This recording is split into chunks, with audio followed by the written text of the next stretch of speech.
Welcome to Scott Cooks. Today I'm making a new twist on an old favorite, mac and cheese with hot dogs, but I'm going to do shells and cheese with chicken sausage with apples. This is going to be fun. Stay tuned.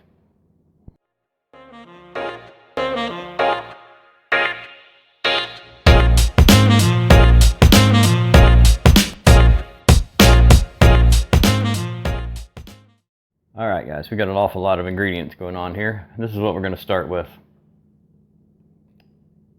Pork-free Perdue chicken sausages with apple. And I'm going to start off by just going ahead and cooking these. I'm going to air crisp them up real quick in the Foodi. We're just going to set these aside and then do our mac and cheese. Then we'll cut these up, throw them back into the mac and cheese just like the old hot dog and the old mac and cheese. The old days. Let's get going. Alright, we're just going to heat these up, get a little char on them, power up your Foodi, close your lid, throw it on air crisp. 390 is great. Start it with 10 minutes. Air crisp, 10 minutes, go. Once these are done, we'll go ahead and pull them, set them to the side, and start the next process. 5-minute mark, I went ahead and rolled these over, give them those little grill marks from the bottom of the basket. Go ahead and give those the other 5 minutes, finish them up. Alright, we've got 2 minutes left and I'm hearing some of the casings pop. So go ahead and take a look. Yeah, see where they split open right there? Let me zoom that in for you. See that right there. So these are done. So that took us 8 minutes instead of 10. So I'm going to go ahead and pull them, just set them on a plate. Let's get ready for the mac and cheese. Alright guys, for every 4 ounces of pasta, you need 1 cup of liquid. In this case, I'll be using chicken broth. For every 4 ounces of pasta, you're going to need a half a tablespoon of butter. I'm using 8 ounces of pasta, so I'm going to use 2 cups of broth and 1 tablespoon of butter. Don't worry, I'll put that in the description. And that is the secret to perfect pasta in the Ninja Foodi. The butter helps keep it from frothing up and making a big old mess. Normally I would use water, but tonight, since I'm making shells and cheese, I'm going to use chicken broth to give it some extra flavor. 2 cups. I'm using 8 ounces of pasta. Okay? 1 cup per 4 ounces of pasta. It's two cups of broth, 1 tablespoon of butter. I know I said that 100 times, but make sure everybody gets it. Salt and pepper to taste. You know what I'm going to use. Put as little as you want, a lot as you want. Don't put any if you don't want. That's up to you guys.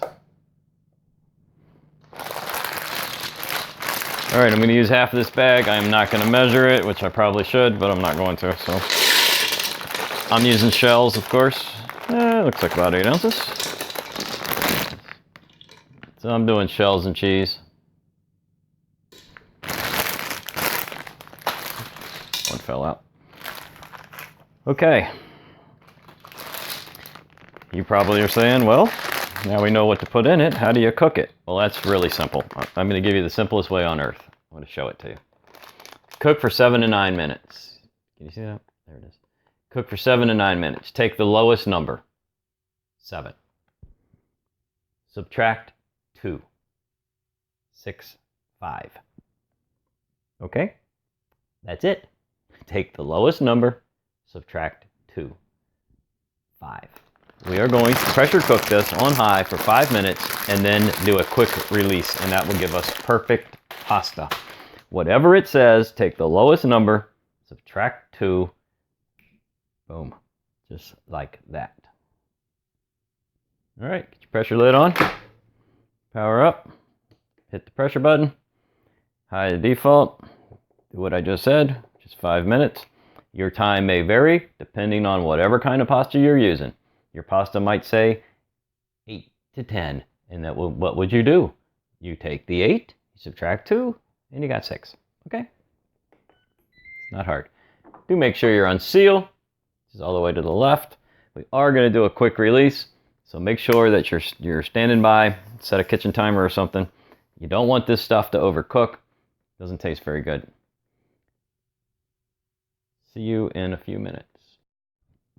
All right, that was 10 minutes. Let's release the pressure.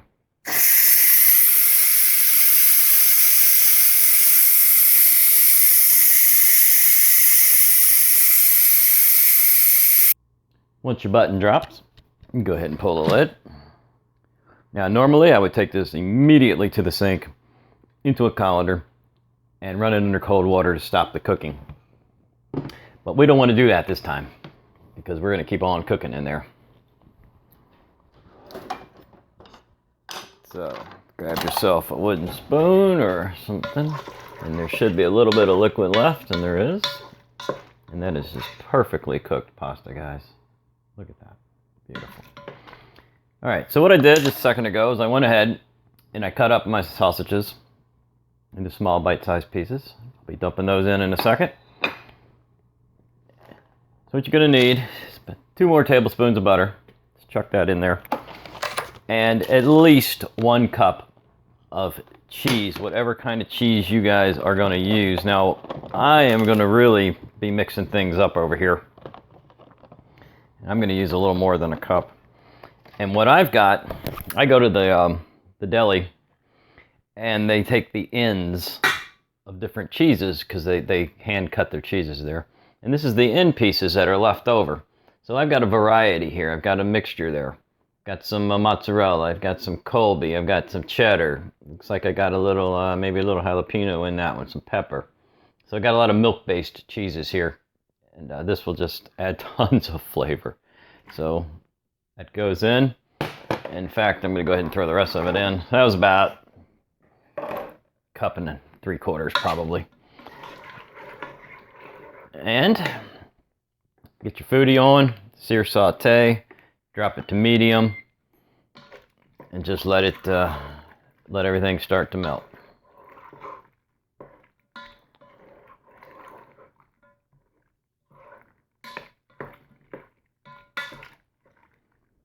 You're also going to need some panko or breadcrumbs for this. I'll be using this kind right here. That's going to go on the top. We're going to do a little air crisp, just to brown those up. And, let's get the cheeses melted. Yeah, everything's melting pretty good in there. We'll go ahead and throw our sausages in. Stir it up. There we go. Start to see this cheese turning stringy on me. All right, be right back in a couple minutes when this is finished melting up.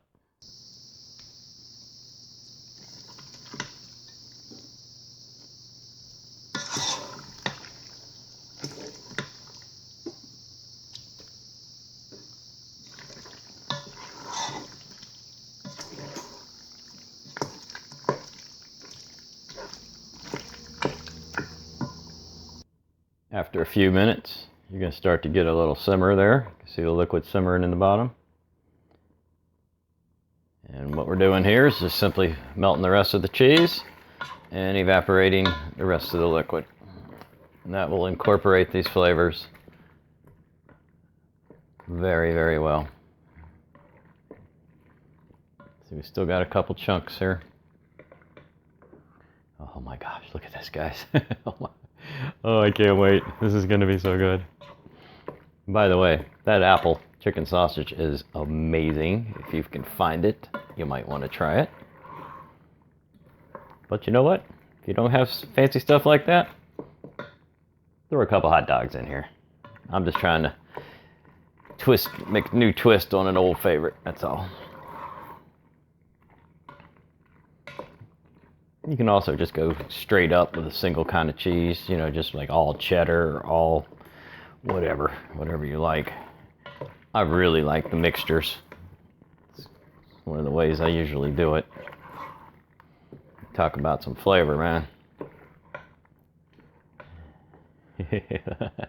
Now that is a beautiful stringy mess.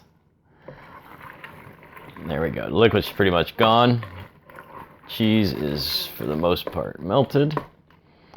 And all I'm doing now is I'm just going to level it out a little bit. Get my big cheesy messy spoon out of there. Turn off the Foodi for a second. And this is panko that I transferred over to a Tupperware. I transfer everything in my pantry over to Tupperware for storage. And what I'm going to do is just cover the top.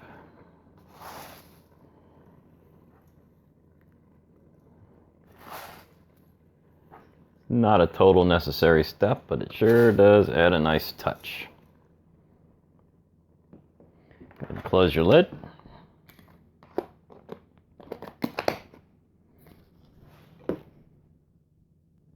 And fire up, air crisp. I'm actually going to lower the temperature to 350 on this one. Don't care about the time. I'm just going to be opening the lid every 2 or 3 minutes because all I'm trying to do here is brown the breadcrumbs. I don't want to burn them up or anything because the shells and cheese are finished. So we'll check that every couple minutes. This won't take long. Let's go for a 2-minute check here. Looking good. We'll go about 2 more minutes on that. That is just over 5 minutes, about 5 minutes and 20 seconds. And that is absolutely perfect. Let's get it on the plate. There you go, guys. It's my version of mac and cheese with hot dogs. And of course, this is actually shells with a mixture of cheeses, panko crumbs baked on top, and chicken sausage that was filled and flavored with apple. And let's give it a taste test. Let's get a little of that sausage in there too.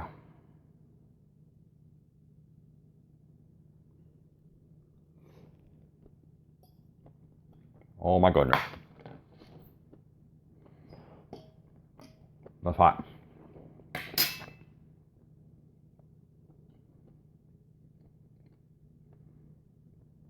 Okay, even better than I was hoping for, guys. That is perfect. If you like this video, please subscribe to the channel. Leave me some comments. Hit that like button for me. Thumbs up. Also, click the bell. That way you'll be notified next time a video comes out or if I go live or something.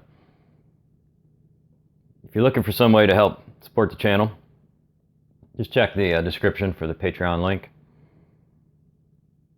I want to thank everybody for watching. Really hope you enjoyed it. And I really hope you get your foodies out and make this or something similar. If you put something different in it, leave it in the comments for me. I almost threw some mushrooms in there, but I didn't do it. If somebody tries that, let me know how it comes out. Also, there's a huge variety of shells you can experiment with. Let me know, guys. Thanks for watching. Have a good night.